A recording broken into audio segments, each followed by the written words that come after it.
혈액암은 특정 신체기관이 아닌 혈액과 조혈기관에 암이 발생한 모든 암을 지칭합니다.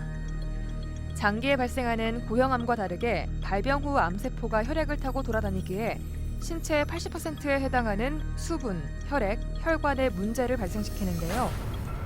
혈액암은 매년 발병률이 증가하고 있지만 아직 질병에 대한 인식이 낮은 것도 사실입니다. 네, 혈액암과 대비되는 말이 위암, 폐암, 대장암 등등으로 구성된 고형암인데요. 고형암은 소화불량, 기침, 혈변 등의 국소적인 증상으로 나타나는 반면 혈액암은 발열이나 피로감, 멍이 잘 드는 등의 전신적 증상으로 나타나는 것이 특징입니다. 또 고형암은 수술이 치료의 주를 이루는 반면 혈액암은 항암제나 표적치료제, 면역요법 등의 약물 치료가 주를 이루는 것이 특징이라고 할 수 있습니다. 국내 암 발생률 10위를 기록하고 있는 혈액암은 여러 종류로 분류됩니다. 혈액암의 종류에 따라 대표적인 증상, 진행 속도도 다 다른데요.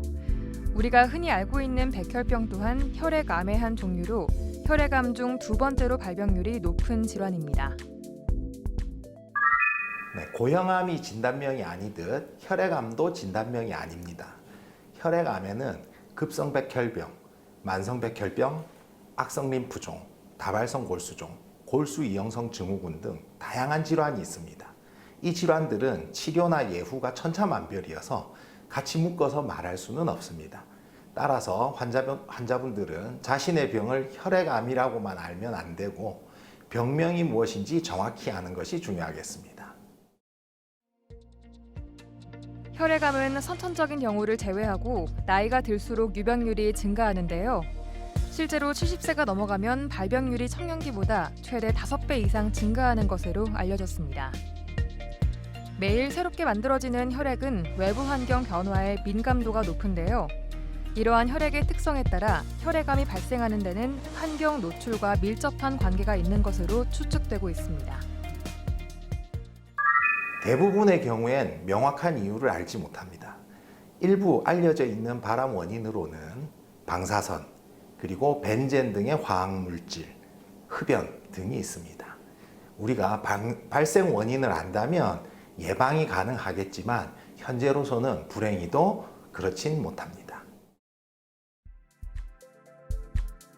혈액암은 혈액을 통해 몸 전체를 돌아다녀 초기부터 전신에 퍼질 수 있고 전이가 쉽게 이루어질 수 있습니다. 이런 특성 때문에 재발률 또한 높은 것이 사실인데요. 더불어 혈액암은 종류별로 대표적인 증상, 진행 속도, 위험성 등 여러 부분에서 차이가 존재합니다. 네, 앞에서 말씀드린 것처럼 발열, 피로감, 체중 감소, 전신에 멍이 드는 등 전신적 증상과 목이나 사타구니 림프절이 커지는 경우, 그리고 뼈의 통증을 느끼는 경우 등 다양한 증상이 있습니다. 문제는 이런 증상만으로는 혈액암과 이런 문제를 일으킬 수 있는 양성질환과의 구별이 굉장히 어렵다는 점입니다. 결국에는 위의 증상을 처음 치료하는 의사가 혈액암을 의심해서 혈액종양내과 의사에게 의뢰하는 것이 가장 중요하다고 할 수 있겠습니다.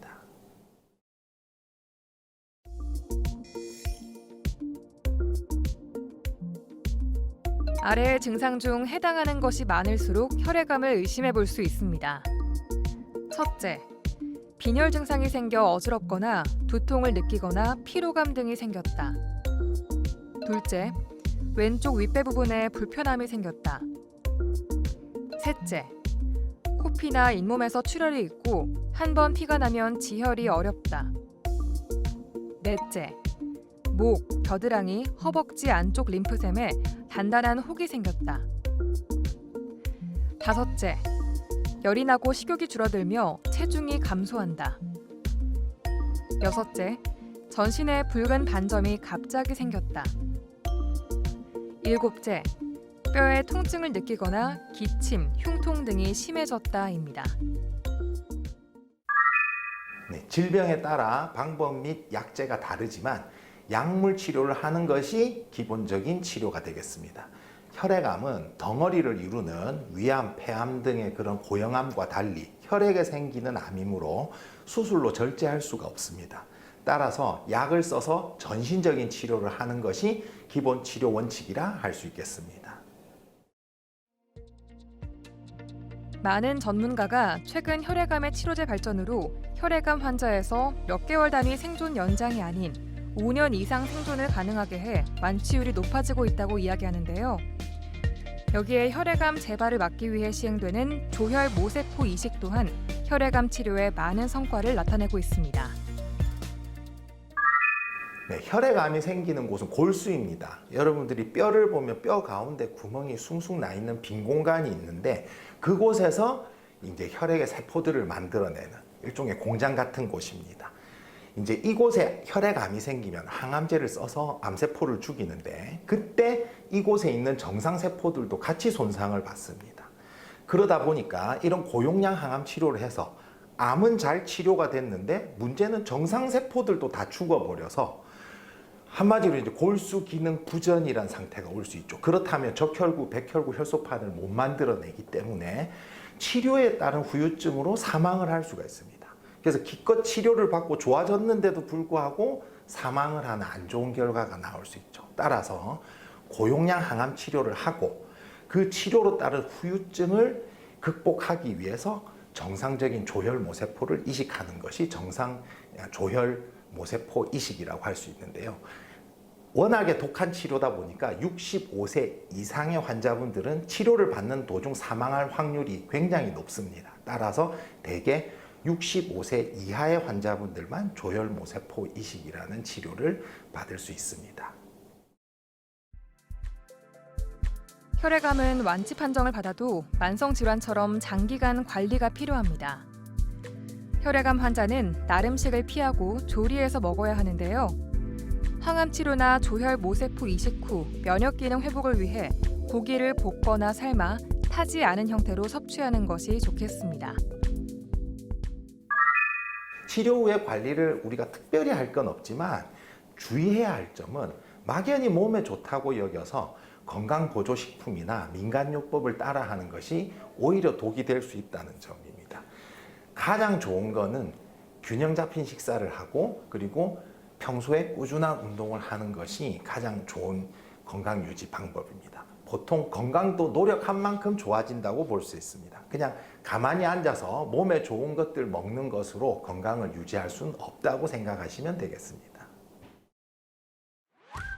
여기서 잠깐! 잘못된 의학 상식을 바로잡아 건강도 지키고 상식도 키우는 Yes or No. 고용량 비타민C를 장기간 복용하면 혈액암 발병률을 낮출 수 있다는데 사실인가요? No, 아닙니다. 비타민은 결핍도 문제지만 과다증도 문제입니다. 따라서 너무 많이 먹으면 그걸로 인해 문제가 생길 수 있고요. 또 하나, 비타민 C가 이렇게 혈액암을 낮춰준다는 얘기가 나오게 된 게 실제로 해볼 만한 항암 치료를 다 하고 나서 더 이상 할 게 없는 백혈병 환자들에게서 고용량 비타민 C를 실험적으로 투여한 치료가 있는데 거기서 아주 소수 10%가 안 돼 5% 미만의 환자들이 좋아졌다는 보고가 있다 보니 이런 얘기가 나오는 것 같은데요. 실제로 비타민 C가 혈액암 발병률을 낮춰준다는 증거는 전혀 없습니다. 잘못된 의학 상식 깨치기 Yes or No 두 번째. 혈액암 치료에 있어 병기 구분은 중요치 않나요? 네, 이건 어떻게 보면 yes라는 답변에 조금 더 비중이 실리는데요. 고형암보다는 확실히 병기 구분의 중요성은 떨어집니다. 급성 백혈병의 경우에는 병기가 아예 없고요.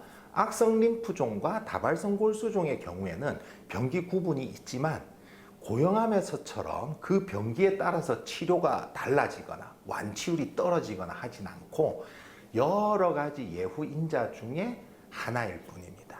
좀 어려운 얘기인데요. 사실 의사가 아닌 일반 시청자분들은 혈액암에서 사기라고 하더라도 고형암에서처럼 완치 방법이 없다는 의미가 아니라는 걸 충분히 아시는 게 중요할 것 같습니다. 폐암이나 위암에서 사기는 수술도 안 되고 완치의 방법이 없지만 림프종에서의 사기는 단지 예후인자 중에 한 가지가 조금 떨어진다는 것뿐 치료는 일기와 동등하게 하고 완치율도 다른 요소가 괜찮다면 일기에 결코 떨어지지 않는 완치율을 보일 수도 있습니다. 혈액암 환자는 어지럼증, 호흡 곤란 증상으로 응급실에 오는 경우가 많은데요. 상황이 이렇다 보니 병원 선택 시 거주지 근처를 찾는 게 좋겠습니다. 그래야 응급 상황에 효율적으로 대처하고 오랜 기간 병원을 방문해야 하는 환자의 피로감도 줄일 수 있기 때문입니다. 불행히도 특별한 예방 방법은 없습니다. 우리가 할 수 있는 것은 건강한 생활 습관을 들이는 것입니다. 흡연이나 음주 등을 가급적 피하고 그리고 균형 잡힌 식사를 하시고 꾸준한 운동을 하는 것들입니다. 오늘날 평균 수명이 늘면서 노년에서 주로 많이 발생하는 것이 혈액암이다 보니 최근에 혈액암이 계속 증가 일로에 있는데요.